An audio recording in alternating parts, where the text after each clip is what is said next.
आज मैं आप लोगों को आपकी बॉडी का एक और ऑर्गन के बारे में बताऊंगा। आपके पास 5 ऑर्गन्स तो हैं ही, 5 सेंसेस हैं, 2 हाथ हैं, 2 पैर हैं।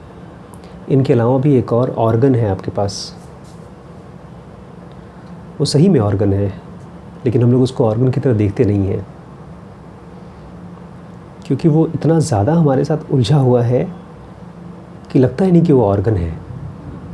ऑर्गन का मतलब शरीर का ऐसा कोई हिस्सा जिसको हम इस्तेमाल कर सकते हैं, लेकिन ये जो हमारा ऑर्गन है शरीर का, वो इतना ज़्यादा उलझा हुआ है हमारे साथ कि हमको नहीं लगता कि हम उसको इस्तेमाल कर सकते हैं।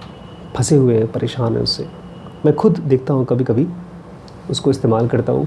आजकल मैं उसको पढ़ने के लिए इस्तेमाल करता हूँ, किताबों को पढ़ने के लिए, शांत बैठने के लिए, सोचने के लिए, इमेजिन करने के लिए।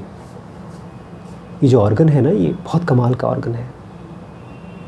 इसको जैसे मैं नाम दूंगा कोई, तो आप बोलेंगे अच्छा सर, ये मिस कर जाएंगे। नाम सिंपल सा है, हम लोग बड़े भिखारी हैं, जब किसी भी चीज़ का नाम दे देते हैं ना, मिस कर जाते हैं। एक बच्चे ने आज सवाल पूछा है कि सर, घोस्ट होते हैं कि नहीं होते हैं। मैं बहुत उस समय किसी क्लैरिटी में था, मैं बहुत ज़्यादा क्लियर क्लैरिटी में था। मैंने कहा होते हैं, यस।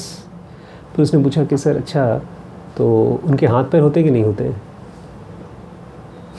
मैंने कहा नो। तो बोलता है कुछ काम कर सकते हैं कि नहीं कर सकते हैं। मैंने कहा हाँ कर सकते हैं, कुछ ना कुछ तो कर ही सकते हैं। जैसे मैथ्स के सवाल होते हैं, ऐसे पूछ रहा था, मैं जवाब दे रहा था। फिर पूछता है कि अच्छा वो लोग कुछ टच कर सकते हैं, मतलब कुछ दीवार को छू सकते हैं, किसी को मार पीट सकते हैं। मैंने कहा हाँ कर सकते हैं, लेकिन इट इज़ वेरी डिफ़िकल्ट। तो उसने फिर पूछा सर, इट इज़ डिफ़िकल्ट और इम्पॉसिबल।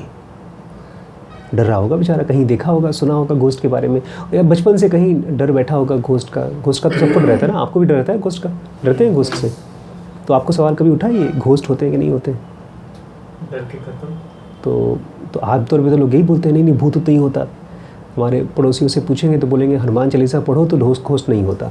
जहाँ तक घोस्ट मतलब हनुमान चालीसा वो स्प्रे की तरह काम करता है, जैसे आप लोग स्प्रे कर देंगे तो वहाँ पर मच्छर नहीं आएंगे, लेकिन फिर आ जाते हैं। जब हनुमान चालीसा का असर ख़त्म होता है, फिर घोस्ट आ जाते हैं वहाँ पे। तो सही में घोस्ट होता है कि नहीं होता है, या घोस्ट क्या होता है? और एक नई चीज़ मैंने आज खोजी, अचानक मुझे क्लिक हुई। हम लोगों की वोकैबलरी, सोशल वोकैबलरी जिसको हम यूज़ करते हैं रोज़ बात करने में, उसमें घोस्ट के लिए तो हिंदी में भूत बोलते हैं, और उसी चीज़ के लिए हम लोग आत्मा भी बोलते हैं। आत्मा मतलब मैं। आत्मा वर्ड परमात्मा के नज़दीक है, लेकिन अब कितना पिट गया है। फिल्मों में दिखाते हैं ना, जब ये उसकी आत्मा भटक रही है, तो सब गुड़ गोबर हो गया भाषा की वजह से। तो मैं इसलिए बोल रहा हूँ बिकॉज अभी मैंने आपसे कहा कि मैं आपके एक शरीर के ऐसे अंग के बारे में बताऊँगा जो असल में अंग है, क्योंकि जब आप उसको इस्तेमाल करेंगे तब आप देखेंगे कि वो अंग ही है और कुछ नहीं है इससे ज़्यादा। एक सिंपल सा बॉडी पार्ट है। अगर वो काम कर रहा है तो आप उसको यूज़ कर सकते हैं, अगर काम नहीं कर रहा है तो आप शांत बैठ सकते हैं। फिर मैंने उसको बताया बच्चे को कि ये जो घोस्ट होते हैं वो एक ऐसी कोई एंटिटी होती है, ऐसा कोई इंसान होता है जो मरते समय किसी चीज़ के लिए डेस्परेट होता है। इतना ज़्यादा डेस्परेट कि मरने के बाद भी, शरीर को त्यागने के बाद भी वो इच्छा नहीं त्याग पाता। नॉर्मली हम लोगों के साथ तो ऐसा होता है कि हम लोग जब मरते हैं तो पता ही नहीं चलता हमको। एक नॉर्मल इंसान जब मरता है ना, तो उसकी हालत तकरीबन ऐसी होती है जैसे सो जाता है। जब ये फिज़िकल बॉडी रहती है, तब लास्ट जो ब्रेथ हमारी होती है, जब हम शरीर छोड़ते हैं तब से लेकर के जब अगला जन्म होता है तब, और अगले जन्म में भी शुरू के 6 महीने साल भर तक तो शायद 2-3-4 साल तक कुछ मेमोरी भी नहीं बनती। तो आपके 70-80 साल के बूढ़े होकर जब मरे तब से लेकर अगले जन्म के बीच का कोई मेमोरी नहीं होता आपको। कोई मेमोरी नहीं, कोई याददाश्त नहीं, कोई एक्सपीरियंस ही नहीं होता। लेकिन इसमें भी कुछ लोग बेचारे इतने ज़्यादा परेशान और अतृप्त होते हैं, इतने ज़्यादा मेंटली चीज़ों से अटैच्ड होते हैं, किसी पर्सन से, किसी जगह से, किसी घर से, किसी सामान से, कि वो मरने के बाद वहीं पर उसी एनर्जी के आसपास घूमते रहते हैं। उसका क्वेश्चन था कि सर, क्या घोस्ट हमको परेशान करेंगे कि नहीं करेंगे? ये भाई सुना है ना, उस पेड़ के नीचे घोस्ट रहता है। डिपेंड करता है कि आप के अंदर में कितने, दो चीज़ों पर डिपेंड करता है। आपके अंदर में कितने ज़्यादा हर्ट्स हैं, हर्ट समझते हैं, तकलीफ़, चोट, दर्द, और इस पर भी डिपेंड करता है कि आप अंदर से कितने ज़्यादा हील्ड हैं। इन दोनों का बहुत स्ट्रॉन्ग असर होता है। कोई भी एंटिटी, खाली घोस्ट नहीं, इवन जिंदा लोग भी आपके ऊपर जब असर करते हैं तो इन दोनों का बहुत स्ट्रॉन्ग असर होता है। घोस्ट मतलब होता है आपका पास्ट या किसी का भी पास्ट। कोई बंदा एक मेमोरी से अटैच्ड होता है और आप भी दुखी हैं और परेशान हैं। तो जब दुखी होते हैं और परेशान होते हैं, आपने देखा होगा घर पे भी, आप बैठे हैं, एग्ज़ाम में फ़ेल हो गए, भाई आके बोलता है अपना पेंसिल दे दे यार, तो आप बोलते चुप रहे, बात नहीं करना मुझे। तो हर चीज़ इरिटेट करती है आपको। हर चीज़ इरिटेट इसलिए करती है क्योंकि आप अंदर से किसी वजह से इरिटेटेड हैं। तो जब आप एक तरफ से परेशान हैं, आपका हाथ दुख रहा है, उस पर अगर मिर्ची लग गई तो और दुखता है। सर दुख रहा है और भूख लग गई तो डबल तकलीफ़ होती है। तो जब भी कोई entity, ghosts are basically energies, जैसे हम एनर्जीज़ हैं, हमारे पास फिजिकल बॉडी है, उनके पास फिजिकल बॉडी नहीं होती, but those energies are fixed, bound by desires. बेचारे वो गिव अप नहीं कर पाते। जैसे हमारे पास कोई चीज़ अगर हमारे पास नहीं है, हमको पता चलता है कि हमारे पास नहीं है, हम इसको अफोर्ड भी नहीं कर सकते, तो हम उसको मेंटली गिव अप कर देते हैं।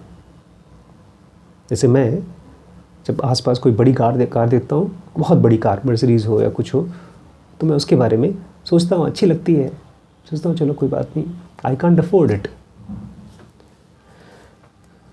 But people who can afford it, या आप लोग जिस चीज़ को अफोर्ड कर सकते हैं, जो आपके पास एक बार आ गई, उससे जब आपको दूरी होती है तो दिल में बहुत तकलीफ़ होती है, अंदर बहुत तकलीफ़ होती है। और वो तकलीफ़ अगर आप हील नहीं करेंगे या हील नहीं होने देंगे तो वो भूत बन जाता है, आपके अंदर का भूत बनता है। और अगर वही भूत, अगर वही तकलीफ़ बढ़ता रहे, एक नासूर की तरह हो जाए, तो आप मरते समय सनकी हो जाते हैं और मरने के बाद तकरीबन घोस्ट की तरह रहते हैं। कुछ एक शास्त्र जिनको मैं बहुत स्ट्रांगली बिलीव करता हूँ, और शायद इसी वजह से लोग कहते हैं कि आपको सोते समय, मतलब रात को 12 से लेकर के सुबह 6 बजे तक, 5 बजे तक, one should be sleeping, because these are the times when ghosts and energies like these, they travel all over the places. It is their time basically. जैसे रात को शेरों का टाइम होता है, नॉक्टर्नल एनिमल्स का शिकार करने का टाइम होता है। दिन में हम लोगों का निशाचर नहीं, हम लोग दिशाचर हैं। तो रात को रहते हैं। और वो शास्त्र ये भी कहता है, मुझे इसके बारे में अभी अनुभव नहीं है, कि उनकी एक जगह है, स्पेसिफिक जगह है जहाँ पर वो रहते हैं। They live on the other side of the moon. तो उसने मुझे पूछा, सर मून तो बहुत दूर है, इसका मतलब उनकी ट्रैवल करने की कैपेसिटी भी बहुत फास्ट होती होगी। कहाँ होती तो है, बहुत फास्ट होती है। सर आप ये सब विश्वास करते हैं?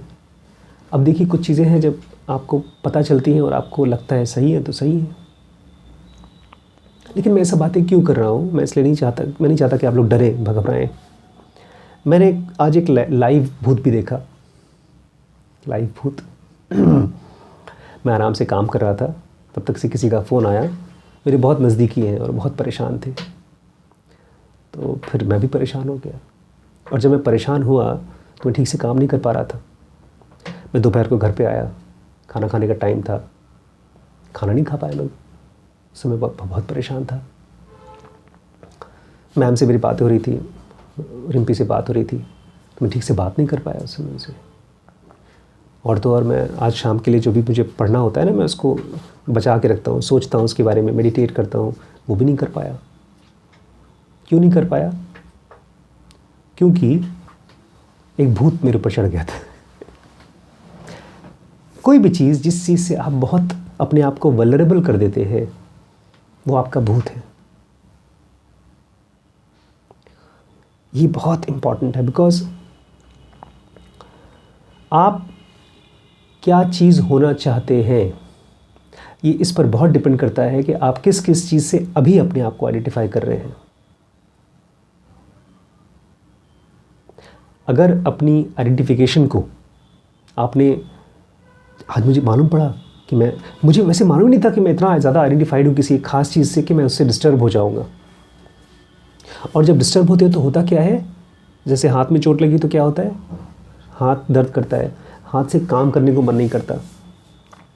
ऐसे ही मन में अगर चोट लगती है, तकलीफ़ होती है, गुस्सा आता है तो क्या होता है, मन काम नहीं करता। मन काम नहीं करता मतलब क्या है, मन का काम क्या है, सोच तो रहा ही था मैं सोच रहा था कि मैं कैसे उस बंदे से बात करूं जिसका फ़ोन आया, उसने क्या गलती की, उसको क्या करना चाहिए, उसको क्या नहीं करना चाहिए, ऐसा क्यों किया उसने, अब उसका भविष्य ज़रूर ख़राब हो जाएगा और ये हो जाएगा, ढेर सारी चीज़ें तो मैं कर रहा था मन में। तो मन काम नहीं कर रहा था मतलब जो मन का काम था वो नहीं कर रहा था। ये मन का काम नहीं है। जब परेशान होता है ना, दुखी होता है मन, डरा होता है, उस समय मन का काम, हाथ का काम क्या है, हाथ का काम है जब हाथ में दर्द हो तो दर्द करे, ये तो काम है हाथ का। लेकिन दर्द है ना हम ही हाथ में, तो जिस समय हाथ का काम है दर्द करे, उस समय हाथ का काम है कि हिले ना, है ना। मैं बता रहा हूँ कि आपका जो, इस चीज़ को आप जब एक्सपेरिमेंट करके देखेंगे कि जब आपका मन परेशान हो, दुखी हो, तकलीफ़ में हो, गुस्से में हो, उस समय मन काम नहीं करता। लेकिन इसका ये मतलब नहीं है कि मन कभी भी काम नहीं करेगा। उस समय आपको उसको हील होने देना है, बैठना है, इंतज़ार करना है। क्योंकि ये जो बॉडी है इसी का एक पार्ट है माइंड, और माइंड का काम बहुत स्पेसिफिक काम है। उसका काम है चीज़ों को देखना ध्यान से। और मैं देखता हूँ इमेजिनेशन जो हमारी काम करती है, कल्पना, केवल कल्पना नहीं है, it is a kind of receiving. हम लोग जब पढ़ते हैं कुछ, तो मैं चाहे बुद्ध को पढ़ूँ, चाहे पीटर थिल को पढ़ूँ, when I read them I find some kind of intuitive understanding about the depth of the subject. आपके सामने एक किताब खुली है, मैं आज पढ़ रहा था, जब मैं परेशान था तो मैं पढ़ रहा था, और मैं देख रहा था कि वो केवल शब्द मेरे दिमाग में जा रहे हैं, उनके मतलब जा रहे हैं, लेकिन जहाँ पर मुझे गहराई में घुसना चाहिए, जहाँ पर एक इमोशन आना चाहिए स्ट्रांग, वो आ ही नहीं रहा था। और क्यों नहीं आ रहा था? क्योंकि मेरा जो सिक्स्थ ऑर्गन है, हमारा माइंड है जिसको बोलते हैं, वो दर्द कर रहा था। It was hurt. और अगर मैं इस हर्ट को एक दिन 2 दिन में हील ना करूं या हील ना होने दूं, मतलब सर हील ना होने दूं मतलब, इसका मतलब ये है आप छोड़ूंगा नहीं, मुझे, मैं उसको छोड़ूंगा नहीं। जिस समय आप हर्ट होते हैं ना, उस समय हम लोग बहुत सी कस्में खाते हैं, बहुत से फिक्स्ड आइडियाज़ करते हैं कि आज के बाद तो यही होगा। फिर पता है क्या होता है, कुछ देर बाद आपका माइंड शांत हो जाता है, आपका माइंड हील हो जाता है। फिर आप उसको ढोते हैं। आप कायदे से बात नहीं करेंगे अपने, जिनसे आपकी लड़ाई हुई थी उनसे, आपके आसपास के लोगों से। क्यों? क्योंकि आपने कसम खा रखा था कि आज के बाद मैं तुमसे बात नहीं करूँगा। फिर वो चीज़ आप अपने पास्ट को, अपने गुस्से को कंटिन्यू करने देते हैं। आप ये नहीं देख पाते कि आपका मन एक चोट की वजह से हील नहीं हो, अब हील हो रहा है, लेकिन उस घाव को आप और दबा दबा के काट करके ताज़ा रखते हैं। अगर ये मालूम पड़ जाए कि ये मेरा माइंड मेरा एक ऑर्गन है जिसको मैं यूज़ करता हूँ इमेजिन करने के लिए, दुनिया को समझने के लिए। अनिल ने आज सुबह मुझसे क्वेश्चन पूछा था, कल हम डिस्कस कर रहे थे कि ये बॉडी का डिस्कस्ट क्या है और कैसे और कब आता है, और मुझे तो अभी कोई डिस्कस्ट फील नहीं हो रहा, अनिल ने कहा था। लेकिन इस चीज़ पर मेडिटेट करने के लिए, इस चीज़ पर इंट्यूटिव रिसेप्शन करने के लिए एक हेल्दी माइंड चाहिए, एक पीसफुल माइंड चाहिए। इसीलिए कृष्णमूर्ति जैसे लोग बोलते हैं, जो भी आदमी स्पिरिचुअली बहुत एडवांस करना चाहता हो, और मैं तो कहता हूँ जो आदमी सक्सेसफुल होना चाहता हो मटेरियली भी, they have to consider their mind as an organ. ये मत समझिएगा कि वो 24 घंटे आराम से वैसे ही काम करता है, ऐसा नहीं है। अगर बिल गेट्स हैं, जकरबर्ग हैं, पता है ये लोग क्या करते हैं? कंपनीज़ में कैसे काम होता है इनके यहाँ। अगर आप इनके एम्प्लॉई हैं और आपकी गर्लफ्रेंड से आपका अफेयर हो रहा है, ब्रेकअप हो गया, बहुत दुखी हैं, एक बार गए आपको हेल्प करने की कोशिश करेंगे, 2 बार गए आपको हेल्प करने की कोशिश करेंगे, अगर बार बार वही प्रॉब्लम लेकर आ रहे हैं तो किसी बहाने से आपको निकाल देते हैं अच्छी अच्छी कंपनीज़ में। Because nobody wants to keep a part which is not working। एक ऑर्गेनाइजेशन एक मशीन है जो किसी काम के लिए बनी है और आप वहाँ जाते हैं अपने बैगेज को लेकर के। तो आपको सीखना पड़ेगा कि कैसे मटेरियल की दुनिया में जहाँ पर आपको रुपए पैसे कमाने हैं वहाँ पर भी आपको अपनी शांति को बरकरार रखना पड़ेगा। और जहाँ तक रही स्पिरिचुअल चीज़ों की बात, वहाँ तो आपको अपने हर्ट्स को एकदम साफ साफ देखना होगा, जैसे माइक्रोस्कोप के नीचे लोग पानी के अंदर कीड़े मकोड़े देखते हैं। Your mind is not you, your mind is the part of you. And अगर इसको हील नहीं होने दिया तो ये भूत बन जाता है। आप मरने के बाद उन्हीं हर्ट्स में घूमते रहते हैं। इस जन्म में बेटे का हर्ट है, अगले जन्म में नौकरी का हर्ट होगा, किसी जन्म में आपने ढेर सारा पैसा कमा लिया उसका हर्ट होगा, क्योंकि पैसा चाहिए आपको। इसीलिए इन चीज़ों से बचने के लिए कृष्णमूर्ति जैसे लोग टेक्निक निकालते हैं। किस चीज़ का? त्याग का। त्याग ऐसा नहीं कि बलिदान करना है। दे कैन सी दैट इतनी झंझट है इसमें, मधुमक्खी का छत्ता है ये। Ghost can never touch anybody who's peaceful, and one who is very peaceful can help every energy around. So you have to make all the possible efforts to be peaceful. चाहे कितने भी हर्ट हो, कितने भी परेशान हो, किसी ने भी कितना भी आपको दिक्कत किया हो, आपकी और एक ही रिस्पॉन्सिबिलिटी है to make yourself peaceful. मतलब तो अपने आप को छोड़ सकें शांति से, शांत होने के लिए, तभी आप अपने लिए और सोसाइटी के लिए हेल्पफुल हो पाएंगे।